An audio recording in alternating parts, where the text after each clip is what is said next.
Hello everyone, welcome again. हम जो है लास्ट वीडियो में मैंने आपको माल्टेट फूरियर सेट ऑफ जो है उसके बारे में पढ़ाना स्टार्ट कर दिया था।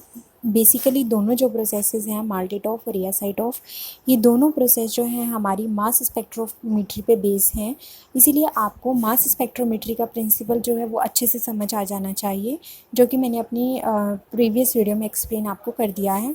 इसमें आपको मैंने बताया था कि एक हमारे पास एक इस तरीके का एक चैम्बर होता है जिसमें कि हमारे पास चार जो हैं अलग अलग सेपरेट रूम बनाए जाते हैं, या आप ऐसे बोल लो कि एक सिलेंड्रिकल ट्यूब होती है और उस ट्यूब में आप चार चैम्बर यहाँ पे देख रहे हो, जिसमें सैम्पलिंग पोर्ट चैम्बर था, आयनाइजेशन चैम्बर था, उसके बाद हमने डायरेक्शन प्रोवाइड करने के लिए एक इलेक्ट्रोड वाला चैम्बर लगाया था, और उसके बाद जो हमारे पास था that was the chamber where magnetic field was applied. तो ये जो चार स्टेप हैं, जिसके बाद हम अपना जो सैंपल है वो उसके साइज़ के बेस पे जब फ्रेगमेंटाइज्ड हो जाता है उसके बाद हम उसको डिटेक्टर पर अपना ऑब्ज़र्व करते हैं और हम पता लगाते हैं कि कौन सा सैंपल जो है, कौन सा प्रोटीन सैंपल जो है हमारा सबसे पहले हमें मिलता है। तो यहाँ पे कुछ हम वेब टूल भी लेंगे जो हम कंप्यूटर के ज़रिए उन सॉफ्टवेयर का यूज़ करके अपने डिटेक्शन पे आए हुए, जो डिटेक्टर पे आए हुए हमारे प्रोटीन मॉलिक्यूल होते हैं उनका पता लगा लेते हैं। तो मैंने ये मास स्पेक्ट्रोमेट्री आपको बता दिया था। फिर मैंने कहा था कि मैं आपको माल्टेटॉफ और रियासाइटॉफ बताऊंगी, जो कि प्रोटीन को आइडेंटिफाई करने के लिए जो एक मेन टेक्निक होती है वो मानी जाती है। तो माल्टेटॉफ और रियासाइटॉफ दोनों ही जो प्रिंसिपल किस पे बेस हैं, किसके प्रिंसिपल पे बेस हैं, both are based on the principle of mass spectrometry. कैसे? देखो, यहाँ पे जो हम सैंपल लेते थे उस सैंपल को हम फ्रेगमेंटाइज्ड करते थे। जब हम आयनाइज करते थे तो आयनाइजेशन इंपॉर्टेंट स्टेप था यहाँ पे, लेकिन यहाँ पे आयनाइजेशन का इंपॉर्टेंट स्टेप जो था उसके लिए हमने इलेक्ट्रॉन गन का यूज़ किया था। यहाँ से लेके यहाँ तक और फिर आगे की प्रोसेस सेम रहेगी, माल्टीटॉफ में भी और ईएसआईटॉफ में भी। लेकिन सेपरेशन जब हम करेंगे तो वहाँ पे कुछ चेंजेस होंगे। वो चेंजेस कौन से पार्ट में होंगे? वो चेंजेस हमारे बेसिकली इस वाले पार्ट में होंगे, क्योंकि इस वाले पार्ट में जब हम मास स्पेक्ट्रोमीटर यूज़ करते हैं तो हम इलेक्ट्रॉन गन का यूज़ करते हैं, लेकिन जब हम माल्टीटॉफ के साथ डील करेंगे या फिर जब हम ईएसआईटॉफ के साथ डील करेंगे तो ऐसी कंडीशन में हम इलेक्ट्रॉन गन का यूज़ नहीं करेंगे उनको आयनाइज करने के लिए। मतलब हमें इस सैंपल को, जो कि यहाँ पे मैंने एम से रिप्रेजेंट किया है, और यहाँ पे भी जो मैंने ईएसआईटॉफ की ये वाली टेक्निक जो है पूरी ईएसआईएफ की है, सॉरी ईएसआईटॉफ की है, और ये वाली जो टेक्निक है इस साइड जो मैंने रिप्रेजेंट की है लेफ्ट हैंड साइड में, वो पूरी माल्टेटॉफ की है। तो देखो आप, मैंने यहाँ पे एरोस इंडिकेट किया है, ये मेरा जो सैंपल मॉलिक्यूल है दोनों तरफ मैंने एम लिया। इवन मैंने अपना मास स्पेक्ट्रोमेट्री में भी सैंपल एम लिया था।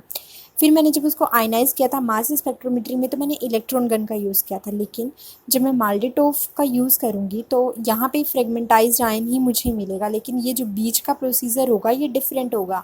It is not depend upon the electron gun method, okay. और यहाँ पे एसआईटॉफ में जब मैं इसको आयनाइज करूँगी, मेरा मेन जो मोटिव है वो क्या है? अपने सैंपल को आयनाइज करना। उसके बाद की जो प्रोसेसेस हैं वो सेम रहेंगी, जो कि मेरी मास स्पेक्ट्रोमेट्री में भी थी। तो मुझे जो है सिर्फ इस स्टेप तक पहुंचना है। यहाँ से इस स्टेप तक पहुंचने के लिए मैं डिफरेंट टेक्निक यूज़ कर रही हूँ, और इसी के बेस पे इनका नाम अलग अलग रख दिया गया है। देखो, माल्टीटॉफ के पहले माल्टीटॉफ को डिस्कस कर लेते हैं, फिर ईएसआईटॉफ के बारे में बात करेंगे। तो देखो, माल्टीटॉफ में क्या है? सैंपल था मेरे पास जो कि मैंने एम से रिप्रेजेंट किया था। मास स्पेक्ट्रोमेट्री में भी मैंने एम से ही इसको रिप्रेजेंट किया था, क्योंकि मैं प्रोटियोमिक्स स्टडी कर रही हूँ, इसलिए प्रोटीन मॉलिक्यूल है। तो ये मेरा सैंपल है जो एम से रिप्रेजेंट है, इसको मैंने एक मैट्रिक्स के साथ एसोशिएट कर दिया है। जो मैं रेशो लूँगी वो कितना होगा? 1:1000। यानी कि मैं अगर सैंपल 1 ले रही हूँ अपना, तो रेशो मेरा 1000 होना चाहिए। इन दोनों को मैंने किसके साथ ट्रीट कर दिया? लेज़र के साथ ट्रीट कर दिया। आप पहले इसके नाम के बारे में अच्छे से समझ लो, इसका मतलब क्या है। एम का मतलब है matrix associated laser desorption ionization time of flight. मतलब टाइम ऑफ फ्लाइट का मतलब तो होगा कि जो हमारा आयनाइज्ड मॉलिक्यूल है, जैसे कि यहाँ पर मेरे पास आयनाइज्ड मॉलिक्यूल जो आया था वो कितनी देर तक यहाँ से लेके यहाँ तक पहुँचने के लिए जो टाइम लेता है उसको हम टाइम ऑफ फ्लाइट बोलते हैं। तो यहाँ पे सेम चीज़ है, यहाँ पे भी वही, यानी कि यहाँ से लेके यहाँ तक पहुँचने के लिए जितना टाइम ही लेगा उसको हम टाइम ऑफ फ्लाइट बोलेंगे। अब यहाँ पे माल्टी का क्या मतलब है? मैट्रिक्स मैंने ले लिया है, जिसे कि नाम है मैट्रिक्स एसोसिएटेड, यानी कि मैट्रिक्स को सैंपल के साथ एसोसिएट कर दिया है 1:1000 के रेशो में। उसके बाद मैं यहाँ पे यूज़ करूँगी लेज़र। याद रखना, मैं वहाँ पे आइन लेज़र डिजॉर्प्शन, डिजॉर्प्शन का मतलब होता है निकालना, मतलब कि अगर कोई सरफेस है उसके अंदर कुछ है, तो जैसे आप कोई इलेक्ट्रॉन की बीम डलवाते हो, आपने फोटो इलेक्ट्रिक इफेक्ट जो है फिजिक्स में पढ़ा होगा अगर, तो उसमें क्या होता है कि आप जब फोटोन गिराते हो किसी सरफेस के ऊपर, तो जो इलेक्ट्रॉन होते हैं उसके सरफेस में वो बाहर की तरफ इजेक्ट हो जाते हैं।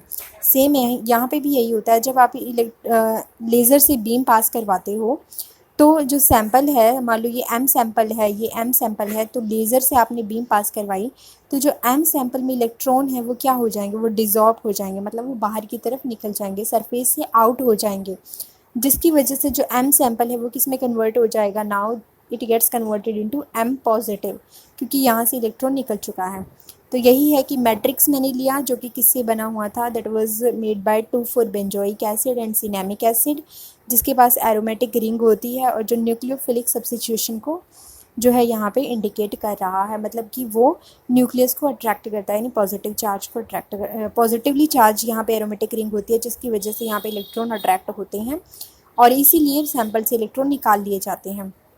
यानी कि मैट्रिक्स जो है वो पॉजिटिवली चार्ज है, यानी कि उसके पास ऐसी रिंग है जो न्यूक्लियोफिलिक सब्स्टिट्यूशन करवाती हैं, और उसकी वजह से जो हमारा सैंपल है उसमें से इलेक्ट्रॉन निकल जाते हैं और वो इसके न्यूक्लियस पे आके गिर जाते हैं, यानी वो इसको एक्सेप्ट कर लेती हैं एरोमेटिक रिंग।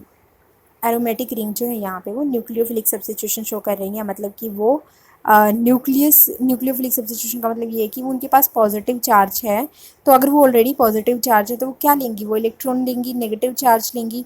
तो जब एम सैंपल हमारे पास आ रहा है, एम के पास वो नेगेटिव चार्ज है, इलेक्ट्रॉन है, तो जब एम सैंपल इस एरोमेटिक रिंग के पास जाएगा, यानी सैंपल जब मैट्रिक्स पे जाएगा, तो मैट्रिक्स पे पॉजिटिव चार्ज है, तो इस पे जो अंदर इलेक्ट्रॉन है, नेगेटिव चार्ज है, वो इस पॉजिटिव चार्ज की तरफ क्या हो जाएगा, अट्रैक्ट हो जाएगा, इसीलिए इसकी वजह से ये अपना इलेक्ट्रॉन लूज़ कर देगा और एम पॉजिटिव की कंडीशन में बन जाएगा।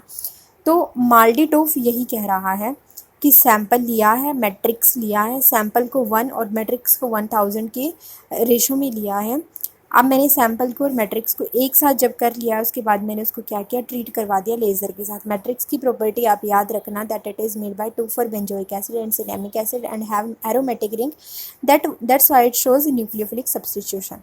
अब मैंने क्या किया, ट्रीट विद दैम लेज़र, ठीक है, लेज़र के साथ मैंने इनको ट्रीट करवा दिया। अब लेज़र के साथ ट्रीट करवाया, अब जैसे कि वहाँ पे इलेक्ट्रॉन गन एक इलेक्ट्रॉन देती है, यहाँ पे लेज़र क्या करेगी, लेज़र भी एक इलेक्ट्रॉन प्रोवाइड करवाएगी। अब जैसे मैंने आपको यहाँ पे बताया था, मान लो मेरा सरफेस ये है, सरफेस पे सैंपल है मेरा एम, इसके ऊपर मैंने क्या किया, लेज़र डलवा दी, लेज़र डलवाई, लेज़र से क्या आया, इलेक्ट्रॉन बीम आया, तो ये इलेक्ट्रॉन बीम सैंपल के ऊपर जाके हीट हुआ, जिसकी वजह से क्या हुआ कि इस सैंपल ने एक चार्ज बना दिया, दैट इज़ एम प्लस और प्लस इलेक्ट्रॉन। अब यहाँ पे ये चीज़ आप याद रखना कि जब ये इलेक्ट्रॉन यहाँ पे आएगा तो इसकी वजह से एम पॉजिटिव और इलेक्ट्रॉन हमारे पास सेपरेट हो गए हैं, सैंपल अब आयनाइज हो गया है, और ये वाला इलेक्ट्रॉन जो कि लेज़र से आया हुआ था, ये वाला इलेक्ट्रॉन भी अब हमारे पास सेफ है, यानी हमारे पास इस टाइम पे 2 इलेक्ट्रॉन लास्ट में बचे हैं, एक लेज़र वाला इलेक्ट्रॉन और एक सैंपल वाला इलेक्ट्रॉन। तो यहाँ पे एम पॉजिटिव हमारे पास ये बन गया है, यही तो हमारा मेन मोटिव था, हमें क्या करना था, हमें अपने सैंपल से एम पॉजिटिव बनाना था, तो वो हमने यहाँ पे क्रिएट कर लिया है। तो यहाँ पे लेज़र का जो मेन मकसद है वो क्या है, वो आयनाइज करवाना है हमारे सैंपल को। तो जब हम इसको ट्रीट करते हैं लेज़र के साथ, it provide electron, help in desorption of electron from molecule and ionised them, both electrons remove in last, तो दोनों इलेक्ट्रॉन क्या होते हैं, रिमूव हो जाते हैं लास्ट में।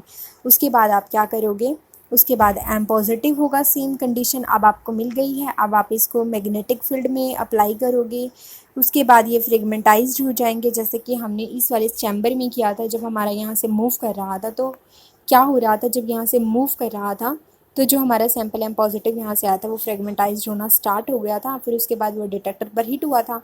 सेम मैंने यहाँ पे लिख के डिनोट किया है कि these are fragmentised molecule now, and after that they get separated under magnetic field according to their size, and now they are going to detect by computer. After detection, different softwares and different softwares in bioinformatics are used and analyze them on screen.